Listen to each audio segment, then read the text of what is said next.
Servus Kameraden, in diesem Video reden wir darüber, was für verschiedene Distanzscheiben es gibt, welche Systeme und wieso man überhaupt Distanzscheiben benutzt und warum vor allem wir Distanzscheiben benutzen und warum wir so fette Distanzscheiben benutzen.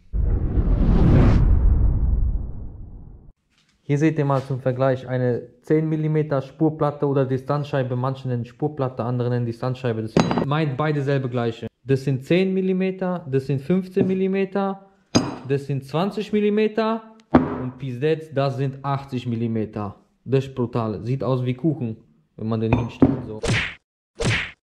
80, 20, 15, 10. Wie man sieht, hier fehlt irgendwas. Wenn man genau dahin guckt, in der Mitte fehlt die Zentrierung. Das ist die Zentrierung, darauf wird die Felge zentriert. Das ist brutal wichtig, weil ohne die kann Unwucht entstehen. Das Rad ist nicht mittig zentriert und Lenkrad wackelt beim Fahren. Nicht gut. So, deswegen, das ist Qualität, das ist auch Qualität, das ist No-Name-Scheiße. Wir haben Nissan, die Silvia hat Stehbolzen, wie man sieht, ne? Das heißt, wir haben keine Schrauben, wir haben Stehbolzen. Hier sieht man, sind keine Stehbolzen daran, hier sind auch keine, hier sind Stehbolzen daran und hier. Hat folgenden Grund. Bis zu 15 mm nimmt man einfach längere Bolzen.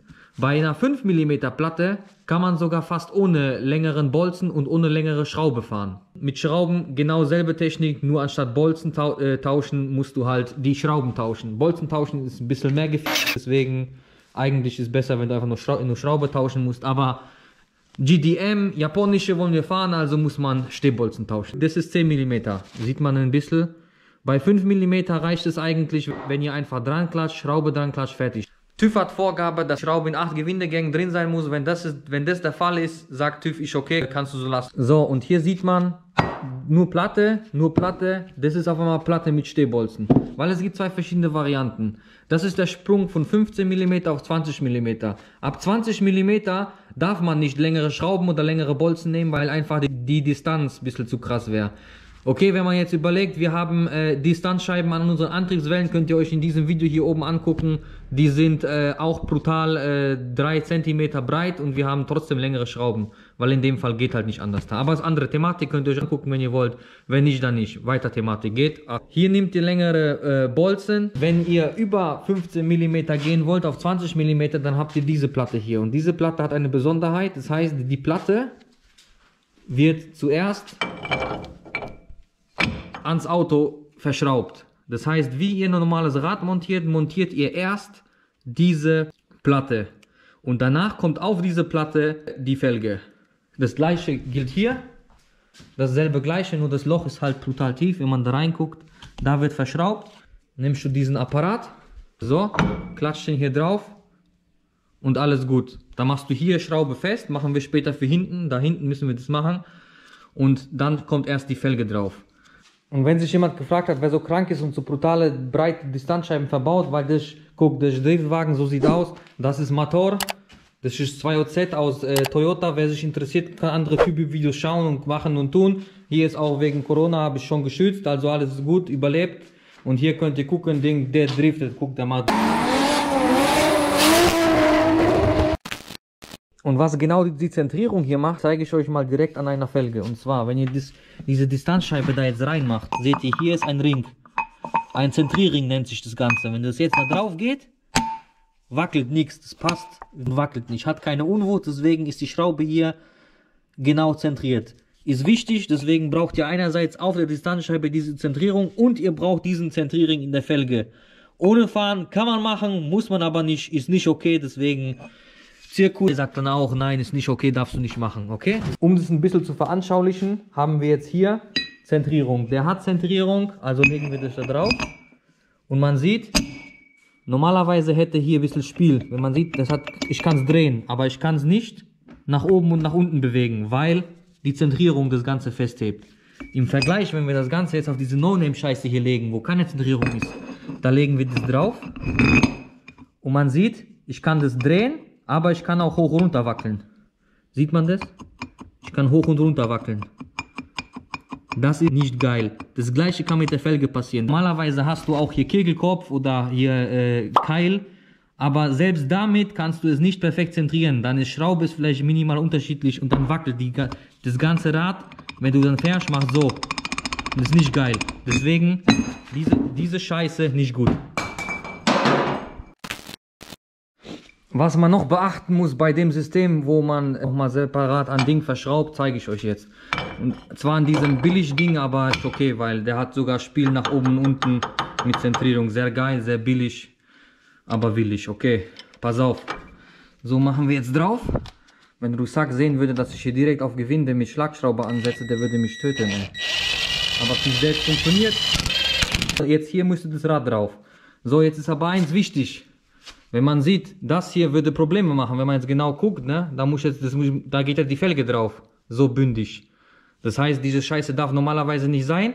Deswegen müsst ihr immer gucken, auch wenn ihr diese Muttern tauscht, das muss immer hinter der Distanzscheibe sein, weil ansonsten liegt die Felge drauf. Es sei denn, eure Felge hat auf der Innenseite Aussparungen. Wie man hier sieht, hier gibt Aussparungen. Hier, hier und hier. Aber die sind auch nicht tief. Das heißt, man muss definitiv immer darauf achten, dass das alles plan aufliegt. Nicht, dass die Felge aufgrund irgendeiner falschen Mutter oder zu lange Bolzen oder zu langer Schraube, Kopf, dann da Probleme macht. Das heißt, in dem Fall würde gar nicht die Felge drauf passen, weil das wird einfach nicht funktionieren. Das heißt, man müsste kürzere Bolzen haben oder du nimmst Flex, machst einfach hier ab. Okay? Das ist wichtig zu beachten. Selbe gleiches Szenario ist, wenn du jetzt zum Beispiel eine Schraube hast, wo dann später hier, anstatt dieser Bolzen hast du Schraube, darf die Schraube natürlich nicht länger sein als die Distanzscheibe. Weil ansonsten stößt die ja hier an, dann kannst du nichts festziehen bis jetzt. Das funktioniert einfach nicht. Deine Schraube ist dann so lang, wo willst du dann hinziehen? Geht nicht. Normalerweise kommt nämlich die hier drauf. Und wie man sieht, die Kurve wackelt nicht, wenn man hoch runter macht. Das ist Qualität halt, nicht so eine billig Scheiße wie die andere. So, wir machen da jetzt Rad drauf, dann sieht man, wie das ist und funktioniert. So, jetzt ist er drauf. So, Distanzscheibe, Bolzen hier, alles gut. Wir haben auch extra längere Radmuttern, wie ihr seht, dass der Bolzen da auch komplett drin verschwinden kann. Einerseits ist es zum Aufsetzen halt viel einfacher, deswegen empfehlen wir auch lange Muttern. Jetzt mal zu der Thematik, warum man überhaupt Distanzscheiben allgemein benutzt. Wir benutzen die jetzt vor allem, weil wir den Abstand zwischen Federbein und Reifen halt so groß wie möglich halten wollen. Deswegen sieht es so aus. Wir können zusätzlich noch hier unten Sturz einstellen. Das heißt, entweder passt Felge bei euch nicht und ihr braucht Distanzscheiben oder ihr wollt halt Optik, aber auf Optik kommen wir gleich zu sprechen. Aber man sagt immer fingerbreit. Abstand, fingerbreit ist okay. So, jetzt haben wir vorne montiert Felge ganz normal mit 10A Distanzscheibe. Hinten habe ich keine Distanzscheibe benutzt und guck, wie aussieht. Guck, ist okay. Wie man sieht, Felge ist komplett im Rathaus drin. So, jetzt kommen wir zu dem Ganzen, warum das so scheiße aussieht. Warum der Reifen so weit draußen ist und warum der so weit drin ist. Weil das Rennwagen, wie ihr seht, der hat auch hier DGZ eingebaut und so. Und hier ist schön alles weggeschnitten, deswegen kann ich euch das gut zeigen. Und zwar haben wir Lenkwinkelkit. Wie man sieht, da oben ist Federbein versetzt. Hier ist auch ein bisschen umgebaut. Das heißt, der kann lenken bis Kurva Bagdad, so. Und deswegen, damit der Platz überhaupt hat, ist alles nach außen verschoben. Das heißt, alleine durch den geänderten unteren Querlenker, durch die Adapterplatten für das Federbein da oben, haben wir eine Spurverbreiterung ohne Platten, ohne gar nichts von ca. 15 cm, glaube ich, oder so. Deswegen ist der schon vorne brutal breit, aber hinten halt nicht. Wenn man so guckt, das ist halt, ja, wo ist Rad, Alter? Ich sehe das gar nicht. Deswegen müssen wir hinten auch brutal nach draußen mit dem Ganzen. Und das machen wir mit diesem Apparat. So, deswegen machen wir den jetzt wieder ab, machen die fette Distanzscheibe drauf, dann zeige ich euch, wie das Ganze montiert aussieht. Eine Sache ist noch ganz wichtig, ihr müsst immer die Oberflächen sauber machen. Da darf nichts Unreinheit sein, auch hier nicht, alles immer schön sauber machen, bevor ihr neue drauf macht. Und, Special Trick, Kupferpaste. Damit ihr die Scheiße auch nach 2 Jahren wieder abkriegt und die nicht festgegammelt ist. Kupferpaste ist gut und okay. Ein Tipp zum Festmachen. Wir empfehlen, nehmt Loctite, zumindest um die Distanzscheibe an die Narbe zu befestigen. Weil die macht die im Normalfall nicht wieder ab, deswegen kann die ruhig mit Loctite befestigt werden, weil da müsst ihr nicht immer nachgucken, ob die Schrauben noch fest sind oder nicht. Immer anziehen, wie Felge, ist Aluminium, 120 Newtonmeter mehr nicht, weil Aluminium über 120 Newtonmeter findet nicht geil. Kurzer Lifehack aus dem Rennsport, wir machen überall Markierungen, dass du siehst, wenn locker ist. Würde ich bei Distanzscheiben auch machen, musst du nie wieder gucken, wenn Sommer, Winter, du wechselst, guckst du schnell, ist Markierung da, passt, ist okay. Machen wir im Rennsport überall, auch Zentralschraube, auch Fahrwerk, überall. Die Distanzscheibe ist montiert direkt auf die Narbe und man sieht, das Ganze sieht schon besser aus, wenn man mit vorne vergleicht. Jetzt machen wir noch das Rad drauf. Wenn ihr auf Optik seid, das ist Ding Radschraube, seht ihr, hier hat innen Vielzahn. Das ist von Barracuda, weil die haben sich gedacht, Felge kaputt machen ist nicht okay. Deswegen haben die so Konzept, kriegst du auch hier bei JMS Fahrzeugteile, gehst hin, kriegst du auch. Oder Barracuda kriegst du auch, kriegst du alles, kriegst du dieses, ist gut. So sieht jetzt von vorne aus. Wenn man hier sieht, hier und da ist okay, kann man so fast die gleiche Spur. Wenn ihr euch wundert, warum hier Sturz, das ist Drift einfach. Und hinten, warum kein Sturz, das ist Grip, Alter. So eine brutal lange Distanzscheibe ist eine hohe Belastung auf das Radlager, was da hinten sitzt. Das heißt, Hebelkraft ist halt brutal aufs Radlager. Ich kann euch nur sagen, wir haben das Ganze schon in dem Rennwagen ein bisschen länger verbaut und Radlager macht keine Probleme und funktioniert. Wundert mich selber, muss ich sagen, aber funktioniert halt einfach, ne? Wie gesagt, das Ganze benutzt man normalerweise für Optik, Moptik und die ganzen Leute kennen die Distanzscheibe nur, weil geiler aussieht, aber hat noch anderen Zweck. Dadurch, dass wir die Vorderachse verbreiten mussten für diesen Lenkwinkel, den wir jetzt haben, ne? Hier so, wurde die Vorderachse brutal breit, die Hinterachse war aber brutal schmal, wie man gesehen hat. Und das ist nicht gut, weil das Auto ist instabil an der Hinterachse, stützt sich nicht ab. Ihr könnt euch das vorstellen, wenn ihr Liegestütze macht, macht ihr Liegestütze mit Armen nach innen und einer kickt euch von der Seite, dann fällt ihr um, ist leichter euch umzukippen. Habt ihr breit hier gemacht, so, ne? Bis jetzt, ich zeige euch kurz. Das heißt, wenn ihr jetzt so macht, ne, kleine Spur, und jetzt kickt euch einer, dann fallt ihr sofort um. Macht ihr so, dann kann der treten, wie der will, ihr seid stabil. Breit stabil, in Kurve so nicht stabil, kippt. Ich hoffe, das war gut veranschaulicht. Deswegen haben wir, wie gesagt, die ganze Scheiße hier auch breiter gemacht, weil wenn du dann links, rechts pendelst, bricht Heck sofort aus, ist nicht gut, auch nicht für Driftsport. Auto muss stabil im Drift sein, deswegen muss ich Auto abstützen. Deswegen muss breite Hinterachse auch sein, wenn vorne Achse auch breit, dann muss hinten auch breit sein. So ist einfach, so muss sein. Oder warum man noch Distanzscheiben fährt, ist auch, wenn du jetzt brutale Bremsanlage fährst von Supra oder andere, dann ist der Platz manchmal hier zu wenig, dann brauchst du auch die Distanzscheiben, dann ist Platz wieder besser, das ist auch ein Grund.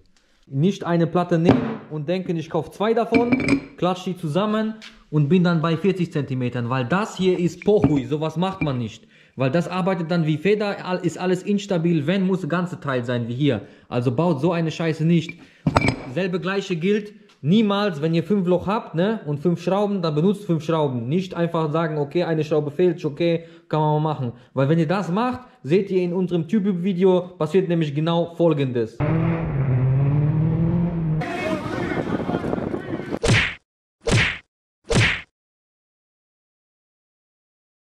Was ist bei dem passiert? Bei dem hat angefangen, bei jedem Klatschkick, hat das dann die ganze Zeit so bam, bam, bis irgendwann der Schlag so brutal war, dass das Ganze durchgerissen ist. Weil sein Rad war vielleicht auch nicht komplett fest, weil 4 Schrauben haben sich nach der Zeit ein bisschen gelöst, alles hat ein bisschen gewackelt und Schraube ist nicht dafür gedacht, dass die so Kräfte abhält.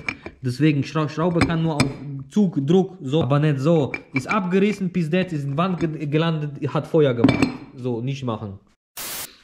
So, das war's vom Video. Ein wenig schnell erklärt euch die Distanzscheiben, Unterschiede, dann ein bisschen mit Drift gezeigt, warum, wieso, weshalb. Das war's von uns. Bis bald. Ciao.